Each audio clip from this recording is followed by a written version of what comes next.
అందరికీ నమస్కారం. నా పేరు కోనపరెడ్డి లక్ష్మీకిరణ్. ఇప్పుడు నేను దాదాపుగా 19 ఇయర్స్ నుండి ఫార్మా కంపెనీలో జాబ్ చేస్తున్నాను. చాలా కాలం క్రితం హైదరాబాద్లో ఒక ఇంటర్వ్యూకి వెళ్ళినప్పుడు మచిలీపట్నంలో చెప్పుకోదగింది ఒకటి ఉంది, ఏంటో చెప్పుకోండి అన్నారు. నేను చాలా పేర్లు చెప్పాను. మచిలీపట్నం బీచ్ అన్నాను, మన మన Pune central ice cream, Kalamkari, ఇలా చాలా చెప్తూ వచ్చాను.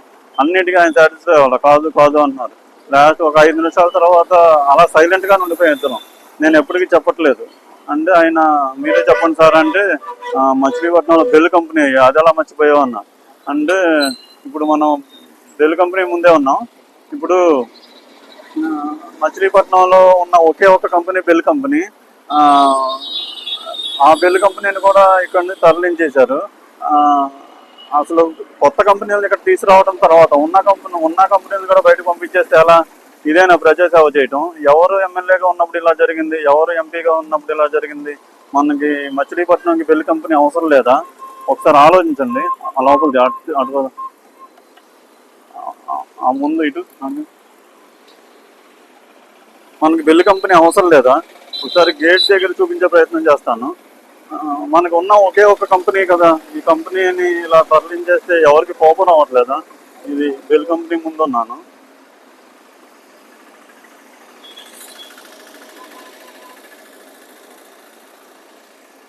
ఈ బెల్ కంపెనీ ఇక్కడ తరలిపోతుంది.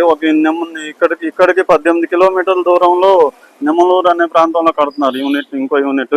ఈ ఉన్న యూనిట్ కూడా ఉంచుతారో తీసేస్తారో మరి మనకి తెలీదు. మరి ఎవరికి కోపం రావట్లేదా? మన బెల్ కంపెనీ మనకు వద్దా?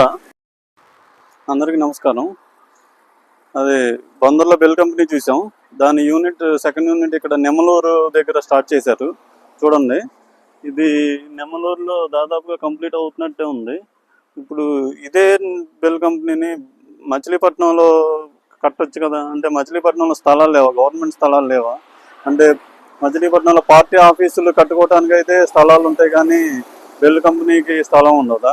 నిజంగా మచిలీపట్నం అభివృద్ధి చేయాలనుకున్న వాళ్ళు ఏం చేయాలి? బెల్ కంపెనీకి మచిలీపట్నంలో స్థలం ఇవ్వాలి, ఇంకో యూనిట్ కట్టుకోవడానికి, ఇంకా డెవలప్ చేయడానికి చేయాలి.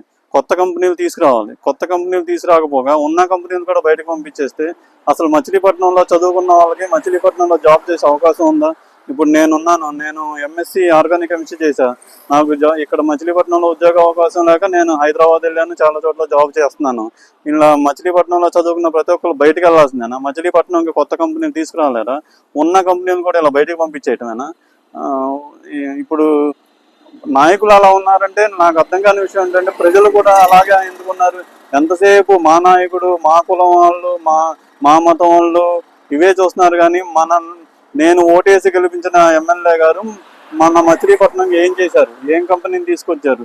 ఇంతకుముందు బేబీ సెంటర్ని మూసేశారు, బెల్ కంపెనీని బయటకు పంపించారు. ఇలాంటి ఏం పట్టించుకోరా? ఏం ఆలోచించరా? అంటే ఎంతసేపు మనం ఏ నాయకుడితో ఉన్నామో ఆ నాయకుడితో వాళ్ళకి మినిస్టర్ వచ్చిందా, వాళ్ళు ఎమ్మెల్యే అయ్యారా, గెలిచారా, ఓడిపోయారా, ఇయ్యానా? మన అభివృద్ధి, మన పిల్లల భవిష్యత్తు అవసరం లేదా? ఒకసారి ఆలోచించండి. అందరికీ నమస్కారం. మీరు చూడొచ్చు, ఇక్కడ విజయవాడ నుండి మచిలీపట్నం వచ్చే దారిలో లెఫ్ట్ సైడ్ నెమలూరు బెల్ కంపెనీ అని బోర్డు ఉంది, రైట్ సైడ్ బెల్ కంపెనీ ఉంది. మీరంతా చూడొచ్చు. అటు పక్కన సెక్యూరిటీ గేట్ అనుకుంటా. సెక్యూరిటీ అంతా కడుతున్నారు, బాగా కడుతున్నారు. ఇక్కడ నెమలూరులో కంపెనీ వస్తే మంచిదే, కానీ బందర్లో ఉన్న కంపెనీ తీసి ఇక్కడ పెట్టాల్సిన అవసరం ఏంటి? బందర్లో బెల్ కంపెనీ పెట్టి ఇక్కడ వేరే కంపెనీ తెప్పించుకోవచ్చు కదా. బందర్లో ఉన్న కంపెనీ తీసేయాలా? మచిలీపట్నంలో ఎవరికి జాబ్ చేసుకోవడానికి కంపెనీలు వద్దా? ఇప్పుడు నేను